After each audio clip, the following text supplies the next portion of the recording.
Think about your life along 6 dimensions. So the goal is this: you're going to take care of yourself. You're going to have a life in 3 years that justifies its suffering. That's the goal. So you can invent the damn life, but you have to think what you would be satisfied with, so you wouldn't be all bitter and resentful. It's like, okay, what do you want from your family? What do you want from your friends? How are you going to educate yourself? What do you want for your career? How are you going to use your time outside of work? How are you going to handle drugs and alcohol and other temptations like that? How are you going to keep yourself mentally and physically healthy? And these are open questions, like you get to answer them. The idea is you can have whatever you want, but you have to figure out what it is. It has to be realistic, and you have to figure out what it is. It's okay, so now develop a vision. What's your life going to be like in 3 to 5 years? So you write it down. Your bad habits and your resentment and your bitterness and all of that, your procrastination gets completely out of hand, and you auger down, and you're in your own personal version of hell in 3 to 5 years. What does that look like? Well, everyone knows that. It's like everyone can look into the future and think, well, if I keep going on this dark path, this is where I'll end up. Well, then you've got little hell outlined for yourself to run away from, and you got a little heaven outlined for yourself to run towards, and then you're motivated. Because sometimes, you're just hopeful. I would like a good thing to happen. It's like, yeah, but I'd like to drink half a bottle of whiskey tonight too. It's like, so which is it going to be? Well, just being hopeful about the future might not be enough, but then you think, oh, I see, like there's that little hell thing that I outlined that's waiting for me. And maybe I'm afraid of taking the next step forward because it's demanding and challenging. It's like, yeah, I'm afraid of that, but I'm way more afraid of where I might end up if I don't get my act together. And people should be. That's why there are conceptions of hell in so many religions. It's like, hell's a real place.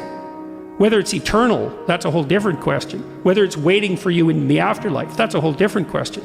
But if you've never met anyone in hell, you haven't lived very long. You haven't had your eyes open. But most of the time you should think, where am I falling short of the ideal? My own ideal. Doesn't have to be one that someone puts on you. Where am I less than I should be? Where am I bitter? Where am I making the world a worse place than it has to be? Like, you ask yourself those questions, you'll be in for a big shock. You say, well, what would happen if you stopped doing that? Stop saying things that make you weak. Stop telling lies that you know to be lies. Stop doing things you know to be useless and counterproductive. Aim high, adopt some responsibility, and then see what the hell happens. You want to lay your life out so that it's providing you what you need to not be bitter and to work for your best interests and for the interests of everyone else. That would be lovely, and I think it's attainable. And one of the things that I've also been telling people, informing people about, is the idea that life isn't a game. It's a series of games. And the right ethic is to be the winner of the series of games. And part of that means you have to learn how to be a good loser.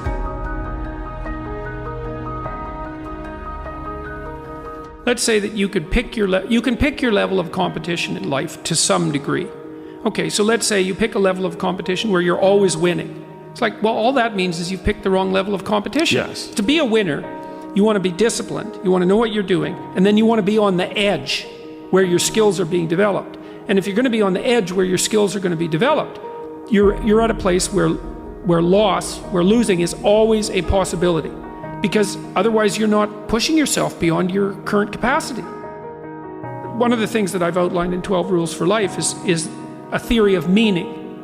Because meaning, as far as I'm concerned, the sense of meaningful engagement is the antidote to malevolence and suffering, essentially. Because you want to have a life that's so engaging that you think, despite the fact that I'm limited and that we're mortal and that life is tragedy and there's evil in the world, despite all that, this is worth doing. Life is suffering and betrayal in many senses of the word, but you can adopt a way of traversing through life that is more powerful than the tragedy and the malevolence. Get your act together. Stand up forthrightly. That's rule 1. Stand up straight with your shoulders back. There's a vulnerable position, right? Because you're open. But it's a powerful position because it means that you're brave enough to take what's coming.